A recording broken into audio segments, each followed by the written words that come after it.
It's the 25th of June and I'm Tom Glasson. Welcome to The Roast. Now, after a 130-day trial, former News of the World editor Andy Coulson has been found guilty of phone hacking, which means it is finally safe for me to turn my phone back on. I must have missed so many messages and missed calls and invitations. Nothing. You know what? People probably have the wrong... Hey! Here we go. Your phone bill is now 129 days overdue.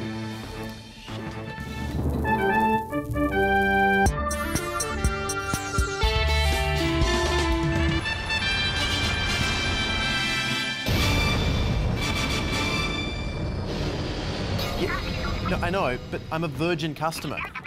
Yeah, I know this is Vodafone. I'm just saying that's why you should pity me and waive my bill. Tonight, News of the World phone hacking judgment released and the Greens refuse to support the increase to the fuel excise. Honestly, Greens, read the proposal. You can't just read increase and fuel and automatically oppose it. First though, Mark Humphries has the headlines. Hello. I have to say, you sound kind of cute. We should hang out sometime. You know I'm on TV. Yeah, ABC2. Yeah, ABC2. Yeah. Hello? Hello? It's weird. Japanese scientists have unveiled an android that reads the news. No, it's not ABC News Breakfast Michael Rowland. It's Kodomoroid, and to answer your question, no, you can't have sex with it. Kodomoroid is one of two androids unveiled at Tokyo's National Museum of Emerging Science and Innovation, and as you can see, they will kill you. Kodomoroid told reporters she's an ambitious robot. My dream is to have my own TV show in the future. A robot hosting its own TV show? What would that look like? Hello, I'm Andrew Bolt, and this is the Bolt Report. Handwritten lyrics to Bob Dylan's Like a Rolling Stone have sold for more than $2 million at auction. As for the lyrics to Subterranean Homesick Blues, they ended up with some homeless guy who found them on the street. The money could be good for Bob Dylan, seen here needing to borrow your GHD hair straightener, as it might mean he no longer has to do things like this. Bob Dylan to appear with will.i.am in Pepsi advertisement. Incidentally, Bob Dylan is just a stage name. His real name is Robert Allen Sellout. Now, let's see what the winning bidder received. A working draft of the finished song written in pencil on a hotel letterhead. $2 million is the most money spent for something from a hotel outside of the minibar. The draft lyrics show Dylan's various attempts to build a rhyme off of the "How does it feel" line. As we now know, Dylan decided not to rhyme off the word feel and went with the lyrics "How does it feel to be on your own?" Although I still think "How does it feel to eat a piece of veal" had a ring to it. The piece of paper also features experimental rhymes and doodles of animals and a hat, believed to be part of an abandoned career plan to go in a Dr. Seuss direction. One thing's for sure, the people at Sotheby's auction house are happy. I am thrilled to see so many collectors recognising these lyrics' importance as a work of 20th century cultural history. Translation, ka-ching! And finally to the World Cup, where Uruguayan striker Luis Suarez has allegedly bitten a player during his side's 1-0 win over Italy. But before you overreact, let's not forget Italy cheated their way to victory over Australia in 2006. So I say chow down! For The Roast, I'm Mark Humphries. Thank you, Mark. And look, I know biting an opponent sounds bad, but it's what you get when you don't have players' parents handing out orange wedges on the sidelines. Either that or just stop those Italians from being so damn tasty. Their sweat tastes like a mama's meatballs. But you know who's not getting mama's meatballs anymore? Andy Coulson, because he's probably going to jail. Also, I don't believe he's Italian. The News of the World phone hacking trial has reached its conclusion, meaning today is one of the few days the newspaper was legitimately the News of the World and not just news of Hugh Grant's anal bleaching. The jury deliberated for 8 days with no indication which way they were leaning, because News of the World had been shut down and could no longer access the jurors' phones. But now we know former editors Rebecca Brooks innocent, Andy Coulson guilty, Hugh Grant's anus still foppish and charming. So how did they nab Coulson? Did they put some cheese on a trap and give that cheese a secret worth stealing? Was it through a cunning entrapment starring the cast of Entrapment? Was he pregnant with an iPhone's baby? I think one key document was an email that, and it might have played on the juror's mind, which said, "Do his phones."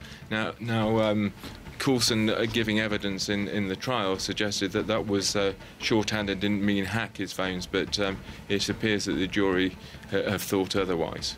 Well, yeah, because the only other interpretation of "do his phones" was that Coulson wanted someone to boink an iPhone, and that was always going to be a tough sell, especially after the police found that evidence by doing his emails.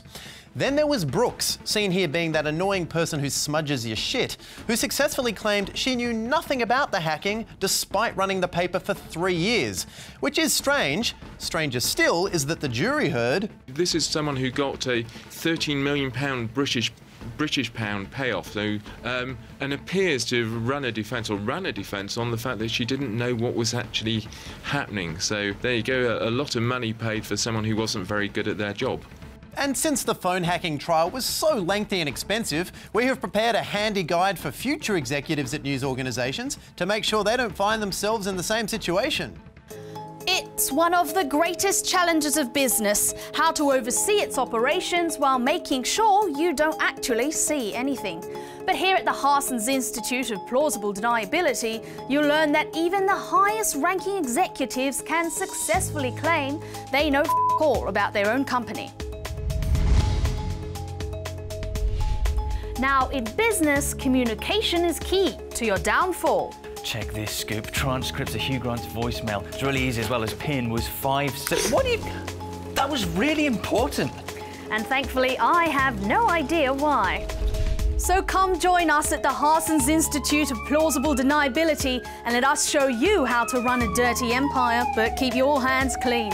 Call within the next 15 minutes and you'll receive a complimentary blindfold and headphones to make sure you always stay out of the loop. Because as they say, the captain never goes down with the ship. Hi, yeah, I'd like to sign up for the executive course. Sorry, no idea what you're talking about. I'm just the boss. You know, I'm on television. Hello? Hello? It's weird. Still, with Brooks's reputation in tatters, she could find it hard to get a new job. Not that being embroiled in a hacking scandal stopped Andy Coulson from getting hired as a spin doctor for the Prime Minister David Cameron in 2007, just 6 months after he had quit as News of the World editor on the day the paper's former royal editor was jailed for 4 months for phone hacking. David Cameron's now had to apologise, but really it's not his fault. I mean, whenever these high-level recruitments are made, there's always an extensive background check. I asked him questions about if he knew about phone hacking, and he said that he didn't, and I accepted those assurances and I gave him the job. David Cameron there, the star graduate of the Institute of Plausible Deniability. We'll be right back. Did a profitable newspaper sink under your tenure? Did that piss off its owner? Or is he just going to relocate you to another arm of his enormous empire? How the hell did you avoid prison? We'd love to hear about it at The Roast TV or hashtag RoastTV. Finally tonight, the Greens have vowed to oppose the coalition's increase to the fuel excise. Greens leader Christine Milne, who joined the party to ensure kids of the future would know what that thing on her jacket was, says the Greens won't vote for the measure because the $2.4 billion it would raise will be spent on roads. Never mind that increasing the fuel excise would raise revenue and possibly also encourage people to be more fuel efficient. Nope, unless everyone is on a train or some kind of road-free hover bus by midnight, the Greens are taking their party and going home. Ms Milne, seen here giving herself the finger for flying in a private plane, came to this crucial decision after long and considered negotiations with the government. The Greens said they would vote the measure down without negotiation.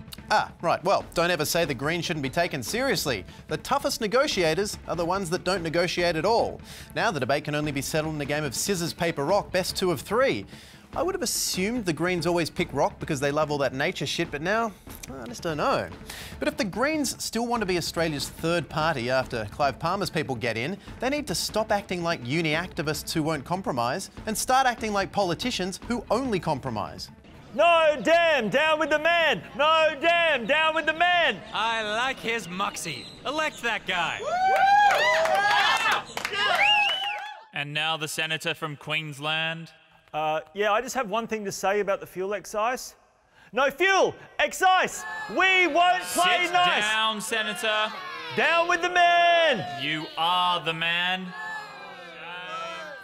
Honestly, they'll let anyone be senators these days. But it is a surprising move from the Greens. Tom, it's not surprising at all. I see what you're doing, the Greens. You're playing the long game. Everyone else would have been happy with this rare win for the environment, but you, the Greens, no. You'll only accept unconditional surrender. And as an asshole myself, I can appreciate that. So is that why they also blocked Kevin Rudd's emissions trading scheme in 2009? It is, Tom. The Greens are like that guy in the restaurant that gets served a dish with jacket potatoes instead of mashed potato, and instead of just giving it a go, they send it back to the kitchen to get spat in. So what are they actually waiting for? Well, they've told us time and time again that the world will be destroyed by climate change, yet they plan on blocking pretty good environmentally friendly legislation because it's not 100% totally perfect. Yes, why is that? So that after the effects of climate change take hold, they can look upon the scorched wasteland that was once this glorious planet and scream, "We told you so!"